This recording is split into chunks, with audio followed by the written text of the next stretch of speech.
Winter, 1873. 11-year-old Emma Richter sat on a stiff velvet sofa in a Milwaukee parlor and, without peeking at a single newspaper, declared that Abraham Lincoln had been shot on a Friday and that the bullet nicked his skull 5.5 inches above the left ear. No photos, no books, no whispered gossip. Still, every detail checked out. Doctors, ministers, and half the city lined up outside the Richter's boarding house to see the girl's science couldn't explain. What is this? They never got a tidy answer. Only a collision between steam-age logic and something older. Something folk terror flavored. Here's how it unfolded. It started with the butcher's calendar. Emma's father kept the monthly sheet tacked above the chopping block. Emma would trace the red and black numbers while pork fell apart beneath his cleaver. One Saturday, she announced the printer had bungled the saints' days. The butcher laughed. Emma rattled off every correct feast day for the next year without pausing for breath. Professor Julius Brandeis from the German-English Academy happened to be buying sausage. He tossed out, "Fine. What day was July 4th, 1776? Thursday," Emma said, 3 seconds flat. Within a week, the Richter's parlor looked like a train station.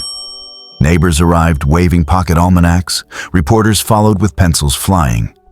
Emma perched on a low stool, listened to a column of numbers or a page of newsprint read once aloud, closed her eyes, and spilled it back, forward, backward, or skipping every third word. Nobody could trip her up. A traveling surveyor named Caldwell set up his brass transit in the street and asked Emma how far she thought 2 church steeples stood apart. She shut her eyes, cocked her head like she was dialing into some distant frequency and said, 642 yards, 4 feet, 7 inches. Caldwell checked his notes twice, then whistled. She'd missed by less than 2 inches. Courthouse cupola? Same trick. Weight of a wagon load of bricks? Nailed it. Rounded population of Chicago to the nearest 10? Dead on. The Sentinel printed the headline, "Prodigy or Presumption." People muttered louder when Emma started talking about things no instrument could measure. May 14th, 1873. Mid-hymn practice at St. Mark's Lutheran. Emma turned to the pastor and, voice flat as tin, said, "Tomorrow, a red cart flips on Water Street. The horse will snap its leg." Pastor scolded her for scaring the little ones. Next afternoon, the red ice delivery cart overturned. Horse had to be shot. 3 days later, Emma whispered to her mother, "Mr. Schramm's heart will stop at dawn." At 6:30, the grocer was found in his bed, already cooling. Each fulfilled prophecy tightened the knot around the 3rd ward. Parents yanked their kids across the street to avoid the Richter house. Children were warned, don't look Emma in the eye. Petitions landed on the mayor's desk, demanding the family be sent back. The mayor sent doctors instead. June. 3 investigators from the Wisconsin Academy rolled in. Dr. Emil Gross, neurologist. Dr. Lydia Farnsworth, alienist. Dr. Henry Walcott, statistician. They ran the full Victorian buffet, phrenology, mild electric shocks, ether. 6 straight days in a dark room. Emma recited logarithms through the zaps and, after isolation, sketched every crack in the plaster ceiling she supposedly hadn't seen. Their 97-page report came back polite and sweating. The child's faculties transcend the recognized limits of cerebral function. Translation: we're stumped. Gross wrote in his diary, "Either she's the most consummate fraud I've met, or nature has loopholes I can't find." After he died, that entry vanished, While the doctors scratched their heads, the clergy sharpened theirs. Pastor Herman Kohler denounced Emma from the pulpit as infernal intelligence housed in childish flesh. On July 2nd, 2 Lutheran deacons and a Catholic auxiliary bishop marched in swinging holy water and an exorcism petition. Mrs. Richter, out of sheer desperation, let them through the parlor door.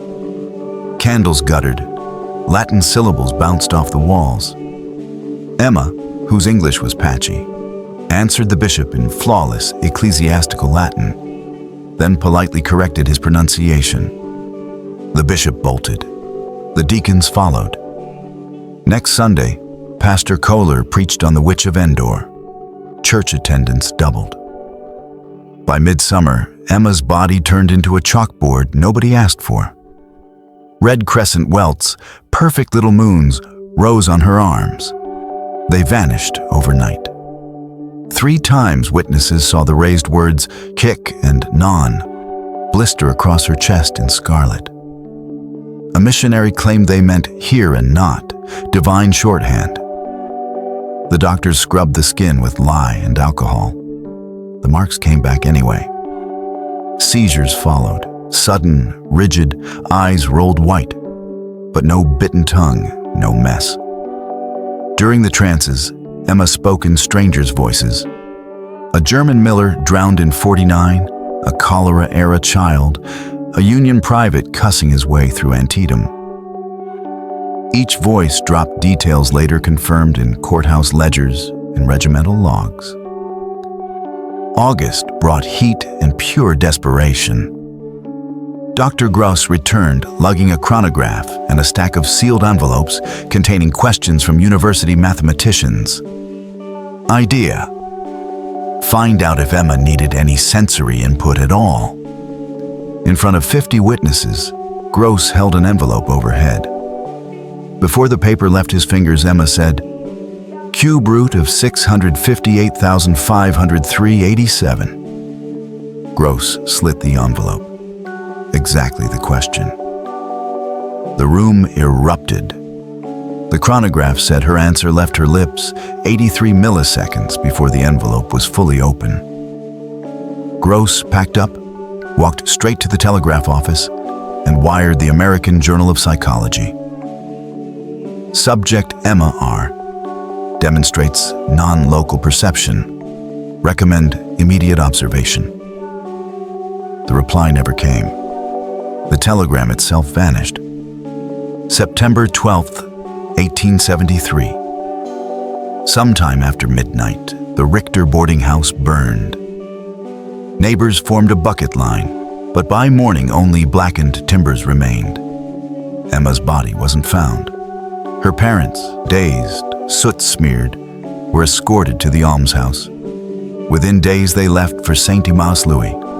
After 1880, their names disappear from every census. Every official paper, medical, municipal, church, either burned that night or was quietly lifted from its file. Dr. Gross's diary pages covering July through October are gone. The Academy's full committee report survives only as a single newspaper summary. Pastor Kohler's sermon notes for the same stretch were torched by church elders in 1902, labeled blasphemous speculation. What was Emma Richter? A prodigy whose neurons fired along secret byways our scanners still can't map. A consciousness that slipped through time and borrowed memories like library books? Or just a sharp kid trapped in a century that preferred witchcraft over wonder? The documents are gone. The witnesses are dust. All that's left is the outline of a question science still trips over. When reality refuses to fit our boxes, do we build bigger boxes or admit the universe might have corners we never noticed?